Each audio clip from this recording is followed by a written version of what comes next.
দর্শক, আমরা জ্বালানি তেলের সরবরাহ সম্পর্কে জানবো। রাজধানীর নিকুঞ্জ আবাসিক এলাকা থেকে আমাদের সাথে যোগ দিচ্ছেন সহকর্মী মশিউর অনেক।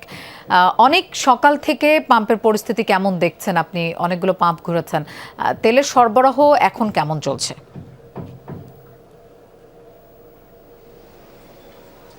লোপা, তেলের সরবরাহ যে পরিস্থিতি তা বলার আগে একটু একটা লম্বা লাইন এবং সঙ্গে অস্বস্তির অবস্থার কথা জানাতে চাই। এই মুহূর্তে ঢাকা শহরের তাপমাত্রার কথা যদি বলি তাহলে আনুমানিক 34 ডিগ্রি সেলসিয়াসের আশেপাশে, এবং তার মধ্যেই সকাল থেকে এই দুপুরের সময় পর্যন্ত আসলে প্রচণ্ড তাপদাহের মধ্যেই কিন্তু দাঁড়িয়ে আছে শত শত লাইন। অর্থাৎ যতটুকু পর্যন্ত এই মুহূর্তে আমি যেখানে দাঁড়িয়ে আছি সেখান থেকে চোখ যাচ্ছে পুরোটাই হচ্ছে মোটরসাইকেলের যে বাহন, সে বাহনের সারি। আর ঠিক অপর পাশে যে গাড়িগুলো আছে অর্থাৎ প্রাইভেট কারগুলো আছে সেগুলো সারি। এই যে তেল নিতে আসা এবং তেল নিতে আসার পাশাপাশি সবার মধ্যে যেই এক ধরনের উৎকণ্ঠা, অর্থাৎ তেল শেষ হয়ে যাবে কিনা, তেল পাবেন কিনা, এই ধরনের উৎকণ্ঠা আসলে এই সপ্তাহ জুড়েই আমরা দেখতে পাচ্ছি। এর পেছনের নির্দিষ্ট যদি কারণের কথা বলি তাহলে সেটা বলাটা খুবই কঠিন, কারণ সরকারের তরফ থেকে বলা হচ্ছে নির্দিষ্ট তেল আছে এবং তেল সরবরাহ চলছে, কিন্তু গ্রাহকদের পর্যায়ে তারা যখন তেল নিতে যাচ্ছেন তখন তারা বলছেন তারা কাঙ্ক্ষিত তেল পাচ্ছেন না।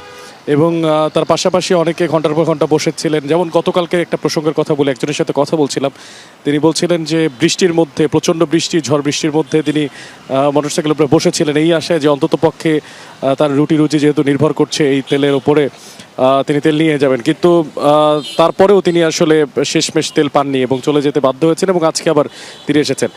সাম্প্রতিক যে সমস্ত ঘটনা বলি তা থেকে আসলে বলা যাচ্ছে যে এই মুহূর্তে আসলে যে তেলের সংকট সেটা কিন্তু চলমান। তার পাশাপাশি একটু আপনারা নিশ্চয়ই দেখতে পাচ্ছেন এই মুহূর্তে আমি যে তেলের পাম্পটিতে আছি সেখানে কিন্তু তেল দেওয়া হচ্ছে এবং চাহিদা অনুযায়ী তেল দেওয়া হচ্ছে, তেল দেওয়ার চেষ্টা করা হচ্ছে। যদিও কিছুক্ষণ আগে অর্থাৎ ঠিক 25 থেকে 30 মিনিট আগে দুটো তেলের গাড়ি এখানে এসেছে এবং তারপর থেকে তেল দেওয়া শুরু হয়েছে।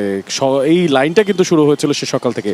নির্দিষ্ট সময়সীমা নির্ধারণ করে দেওয়ার কারণে লোপা আসলে এখন একটু কিছুটা সুযোগ সুবিধা হচ্ছে বলছেন যারা এখানে তেল নিতে আসছেন, কারণ তারা বলছেন যে যখন জানিয়ে দেওয়া হয়েছে যে 12টা থেকে তেল দেওয়া হবে তখন নিশ্চয়ই তারা সেই সময় মতোই আসলে এসেছে।